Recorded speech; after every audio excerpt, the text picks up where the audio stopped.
No, I'm like looking at your camera like it's gonna catch me. Only if you, Yeah. or if your hair's a mess. Hey. Oh yeah, when it was a mess, it like did this thing, right? There was like the last episode. It was just like you had it curled out here, and there was like a couple frames that it was in. But Yeah, that Clark Kent dude. it was perfect. It was fitting. I liked it. Oh man. So you know what's actually welcome to the show, A for Entrepreneurs. Sometimes we just forget that we're filming. We're like, oh, we're having a conversation that's also being filmed. Okay. Yeah, another episode. Because it's like it's so Natural. It's so natural. Yeah. And it's no different from what we normally converse. Yeah, it's not like we get off camera and we start talking about stuff that isn't entrepreneurial. We're like, oh wow, that was really good that we talked about. Let's talk more about that next week. And then before we get started, now we're like, what can we really do to bring value to this episode? Yeah, and I think we stumbled on a couple of different ways. I'm so excited to share that. It definitely was I would say a slower entrepreneurial week for sure. Yeah. But we definitely made up for it with some of the stuff that we did. Like we just did our first interview of the year with Positive Diff Holistics. So that should be out shortly. I do, and this is all credit to my fiance for giving me this idea, but I do want to give you guys a heads up. My fiance is due any day for the baby. So this might be the last episode of us two talking before the baby comes, and then the interview might come next week.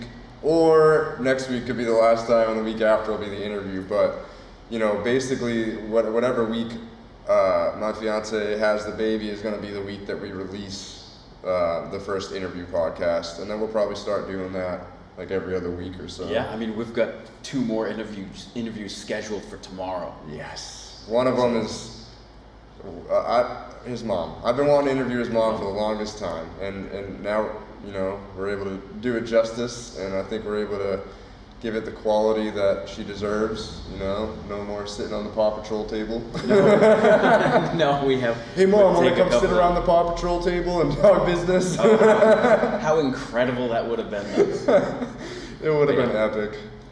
It would have been epic. Here we are. So, wow, Courtney is amazing. Yeah. Going through what she's doing now. That's any day now, right? Any day. The due date is the 17th, but if you've ever been pregnant or ever, you know, had somebody that's been pregnant, the due date is a complete guess. Basically, when you hit 38 weeks, that baby's ready to go, and she's there. Like 38 weeks, I think, was this past Thursday, so she's coming up on 39 in 2 days. Yeah. So it's every Thursday is like a new week. That's all I know. So internally, just kind of crossing the T's, dotting the I's before. Yeah, you know, we got everything ready somehow, some way. We've had, you know. So for those of you that don't know, I live with my fiance's in-laws. We actually moved back 2 years ago, and our idea was we're gonna stack up money, save for a house, and get a house. And her parents are amazing people and really nice people, and have allowed us to stay there. You know, with the baby coming, we had to put the house on hold a little bit, at least just push it back for a little while. So we're staying longer than we expected at the in-laws, and you know, it's awesome that they're even allowing us to do that. But we're somehow, I don't even know where I was going with that, but somehow we've utilized the space. Like, I don't know, when you came upstairs before, when Jimmy used to live there, it was like quarters. Now we turned that whole room into a kid's room, and everything got ready. Like, it's kind of crazy to see that, like, in April, we found out that we're having a baby last April, and it was like, my fiance was panicked. Like, because we planned on having children. I love her a lot. Like, we love each other so much, and we want to have kids, but we were just like, we want to, you know, get the house, get everything settled with your entrepreneurship, and, you know, life. Gave you a new set of hands, a new set of cards. Yeah, for sure. So how's this going to change your entrepreneurial mindset, or like in the upcoming years? What's going to happen differently? I think I'm probably gonna, not probably, I'm going to double down. Like I realized that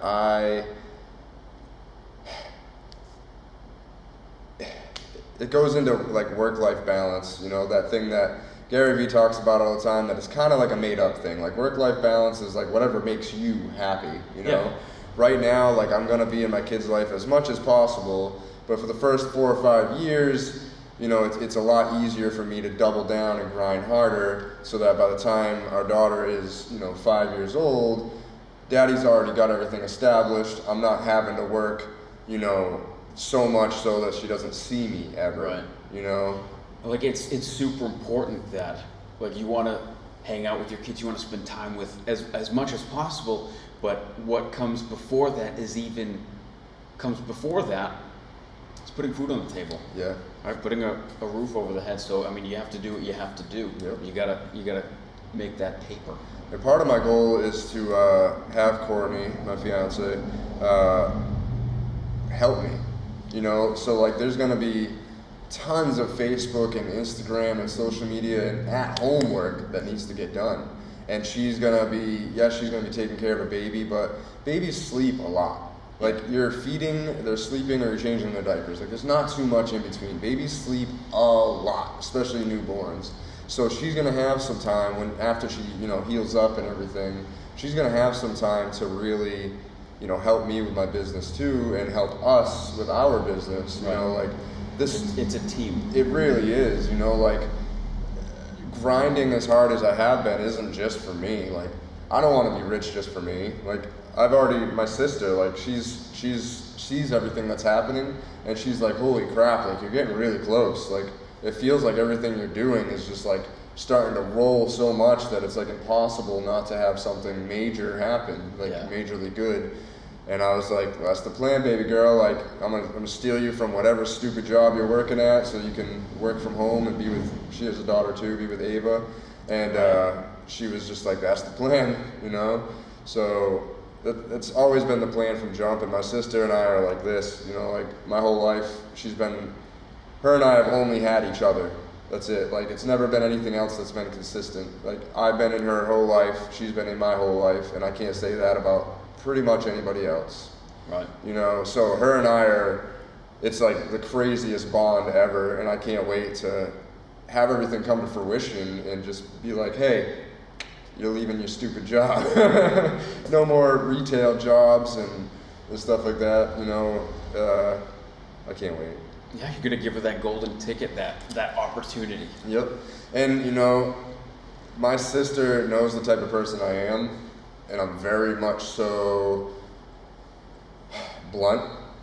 And she knows that she's not going to be able to just be lazy when she comes work for the business. Like, because someone would just take her place. Exactly. I mean, like everybody will be in my family and friends will be given an opportunity, but if you squander the opportunity, I can't have weakness. You know, one weak chain can ruin everything. Yeah. I'm not really worried about that with my sister. I think that, you know, I'll be able to teach her a lot. And my sister's extremely beautiful, honestly. So like, she's gonna end up just being like the face of my business. So I don't have to show my ugly mug anymore. Like, here you go, have my attractive sister as the face instead. Yeah. I mean, Instagram models and influencers, they make bank, and it works.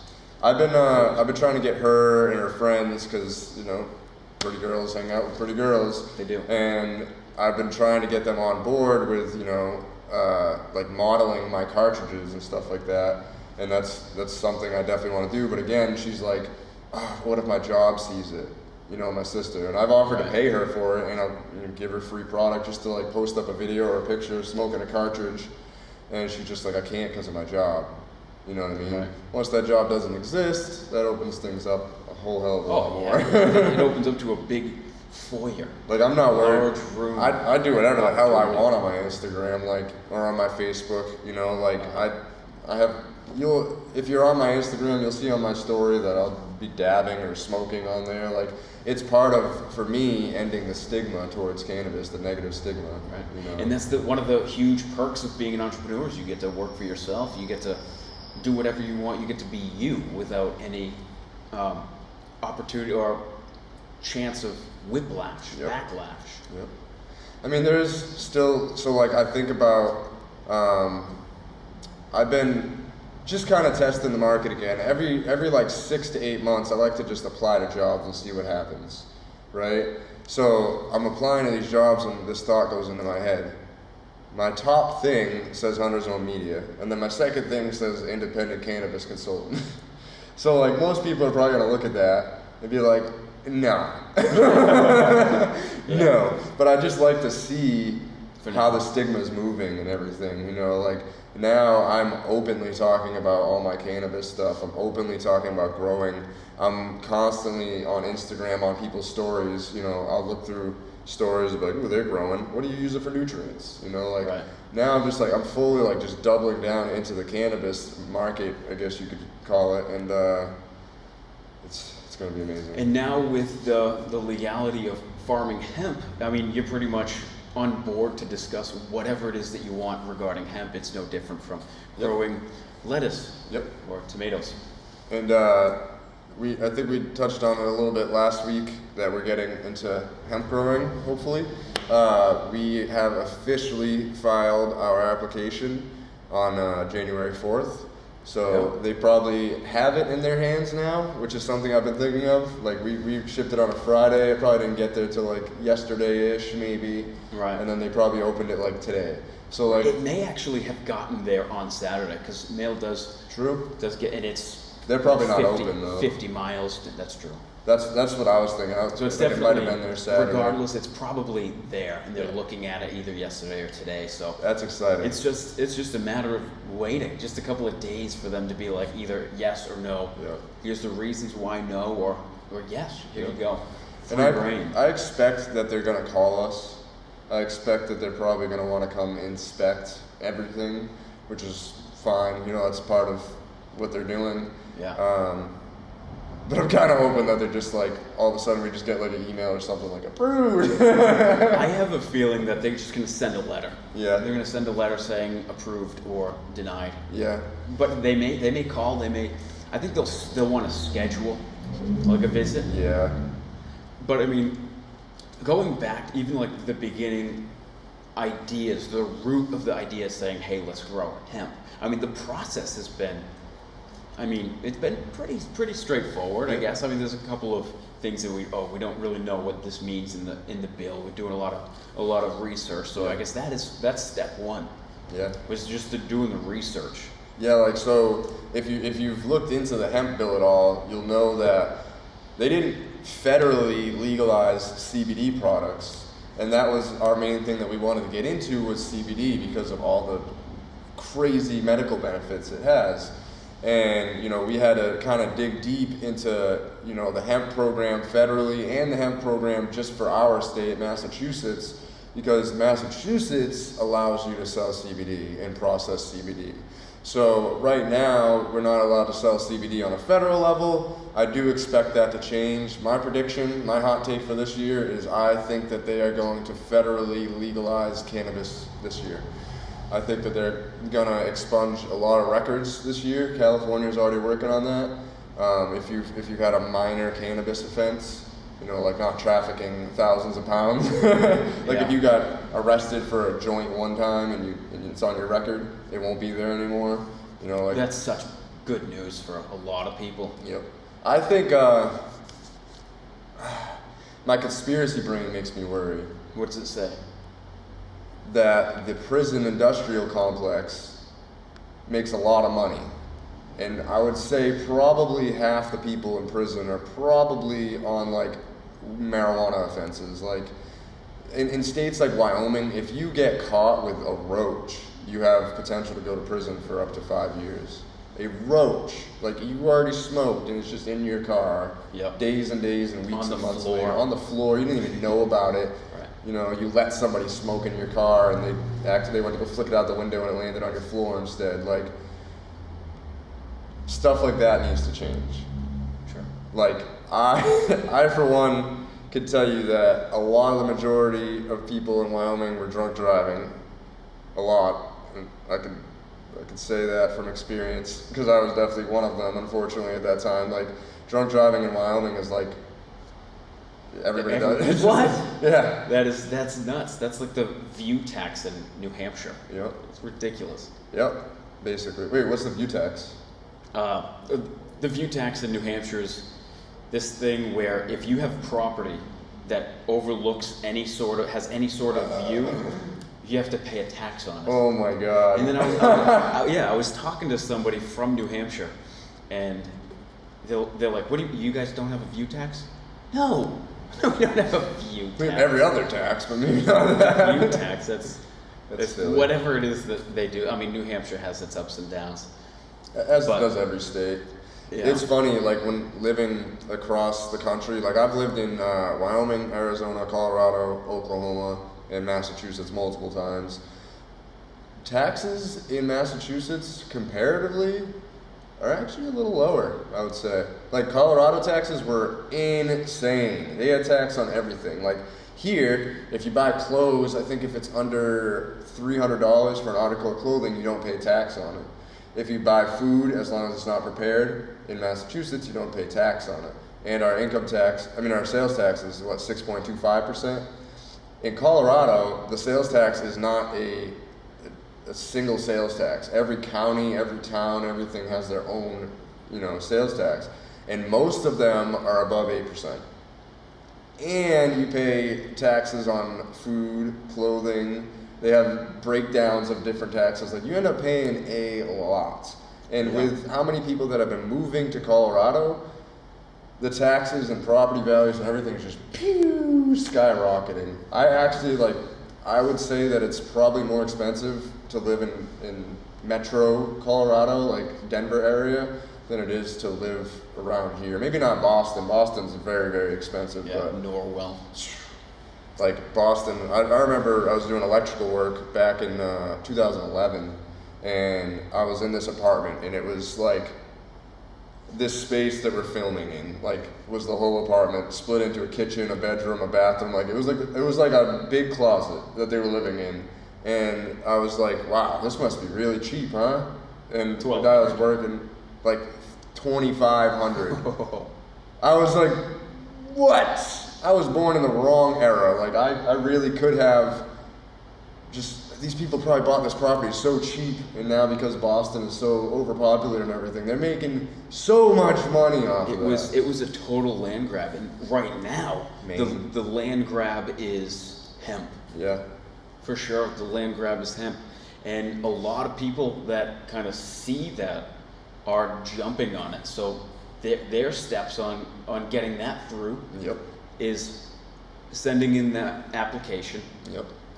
But even before then, you need to have locations, right? So if you're hemp farming, what you need is really 3 prime locations. You need a main grow, a field, outdoor field. Or greenhouses if you do have the space. Yeah. An indoor location or greenhouse if you've got the greenhouse, an indoor space, and that's for the baby plants, right? And then you need an area to process, and that is, of course, if you'd like to process as well. So once you have all those steps down, then you're given the green light. Okay, go ahead. Now you can go ahead and apply. But then the application process, they had us do some really interesting things. Very much so. Like what you had to do is with all the locations. They wanted GPS coordinates, and then they wanted you to go into Google Maps and then kind of draw an outline of the satellite image. Exactly, of where everything was, and then kind of print that out, and then on each piece of paper write down the longitude, the latitude with the application, and send it out. So it was a process. Yeah. And we had to get, so we are growing between a couple different properties, like with the indoor growing that he's talking about with the babies, you don't need to do that all year round. Basically, all you're doing for your indoor spot is growing inside for a couple months until the plants are mature enough and the weather is nice enough to be able to put them outside. So the thing about that is, even though we're only using that location for a couple months out of the year, we still had to get property owner's consent, had to get that notarized, and then the property that we're growing at, we had to get owner consent there. We both had to notarize things, so we had to get 4 different people to the notary and get everything going. And it was definitely, a process, but it's worth it. And I think they do that to kind of weed out the people that aren't willing to take those little extra steps. Yep, makes it highly regulated. So the regulations are good. I mean, they're there so that everything can kind of be moderated, so nothing gets out of hand, and it stops people, like you said, stops people from getting into it that really aren't prepared, or they shouldn't be, and aren't serious. Exactly. Or they're just like, oh, this is cool, I want to grow some hemp. Like, that'd be fun. You know, like, maybe this isn't for you. So I think this hemp endeavor for us is going to be huge. Again, we are going to be documenting everything. We are in the process of cleaning out our indoor spot right now. Andy actually just did pH tests on the soil and water, so we know like just about where we're at, so we can adjust from there. And now it's just a waiting game. The second they approve us, I've already been talking to some people for seeds, because you do have to get seeds from a licensed person that has had their seeds lab tested and certified that it's below a certain level of THC. Because if it's above that level, they can literally so the level is 0.3% THC. If they come in and randomly test your crop, if they pull off one nug and it's 0.4% THC, they're going to destroy your whole crop. Huge loss. That is huge loss, and they don't insure that. Nope. So that's like one of the only things that they don't insure under the new farmers bill, because that was I think that's one of the biggest benefits of that hemp bill, is just the actual protection for farmers. It's incredible. I mean, look, it's almost like it's a win-win, really. Mm-hmm. Yep. Because everything, if it goes well, it goes well. If it doesn't go well, you get insured. I mean, absolutely. Where can it go wrong? It sounds kind of crazy to think about, but hey, we'll see. Yeah, we'll stay tuned to the process, and you're gonna see us talking to a few CBD and cannabis type people and businesses here coming up soon. We're actually, the Positive Diff Holistics is a CBD distributor, and then we have Wicked Dope Soaps coming. She makes CBD soaps, and then we're going to do our yoga event. We should probably talk about that on here. We should. What's the date? February 3rd. We are doing our first live show. So we have teamed up with Cannabliss Yoga Club in Natick, Massachusetts, and Bridget from Cannabliss, she combines the medical benefits of cannabis with the amazing benefits of yoga, and we're actually going to be doing like a live audience before we do yoga. So that's definitely cool. It's $25 if you want to do the class. If you're interested, just message one of us. We'll send you along to Bridget. And we're just excited about it. We're going to be taking questions from the live audience, and then doing yoga. And speaking of questions, we actually had a viewer send in a question. Oh yeah, we did. 2 days ago. Her name is Christine. So I'm gonna pull that up.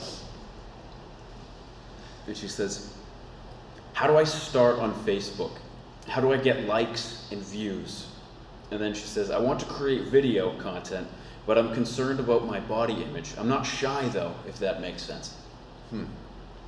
That's a lot to unwrap. So starting on Facebook.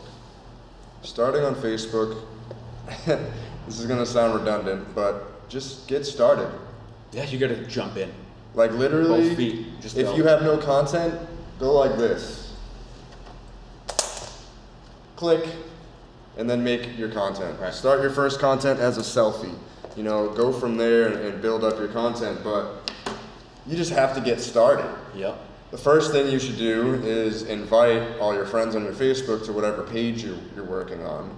Get some likes going on there. It's kind of social proof. People tend to not like or view things that don't already have views or likes on them. It's a strange conundrum. It's kind of like walking by a restaurant. If there's a line out the door, you're gonna be like, "Wow, I gotta have what they're having." Yep. In the same token, if there's nobody in the restaurant, you're like, "I'm good. I'm gonna go to that one." Yeah, exactly. Facebook is the same concept. And I think to get more likes and followers and all that stuff, you have to kind of work within the community. So like with me, I'm in the cannabis community, and I'm talking with and supporting all these pages. You know, I just did a 9-part interview series with a bunch of cannabis businesses for free. Literally charged not $1, and these people are getting thousands of views on these videos and potentially having reached thousands more new people. And that's value brought to them that they're going to remember forever. Yep. So that's another thing with social media. Bring value to other people. Don't make it all about you. And with the value that you are bringing, make sure you absolutely love what you're doing. Absolutely. Because if you love what you're doing, people are going to love watching you do it. Whatever it is that you choose to do. Yep. That's super important. And just go in, just dive. Towards the second part of your question or concern about body image, so you could do a selfie, you could do like just kind of like a portrait kind of headshot. Listen, here's what I'm going to say about body image. Every single human being has their insecurities. I hate my teeth. I'm not a big fan of my laugh. I can't stand it. And, you know, I'm not freaking Brad Pitt over here, you know, like compared to this guy, I look like a schmuck. So just get out there. I feel like we're in this era that people are accepting of whoever you are, whether you have, you know, I don't know what Christine looks like or anything, whether you're heavier or you're wicked skinny like me, like I can't put on any weight. Everybody every day is like, you're so skinny, you're so skinny. I'm just putting myself out there because at the end of the day, I don't really care about what I look like or my insecurities, because by putting my insecurities aside and doing stuff like this, we could help so much more people. Absolutely. And that's what it's all about. Like I've made it like a mission, and so has Andy, to just help as many people as we can with everything that we're doing. You know, we do want to live comfortably. Obviously, we want to, you know, do what we love and live comfortably from it. But at the end of the day, if we're not helping people doing that, we're not succeeding. Right. So at the end of the day, just get on the video and don't give the negative people any sort of. Yep. Don't pay attention. Yep. Only pay attention to the positive if you want to pay attention to anyone at all. But to get to there, like for some people, it's really hard. Yeah. To kind of move and be like, okay, yeah, I'm gonna do it. That's the best thing you should do, because at the end of the day, you are who you are. Work for it, but work towards it. Yep. But you can start small, and you don't have to be on video, right? And that's the brilliance of today's society, is you can provide written content. Yep. You can do like blog posts, things like that. You can do. If you're good at writing and you want to turn our podcast into blog posts, go for it. Volunteer.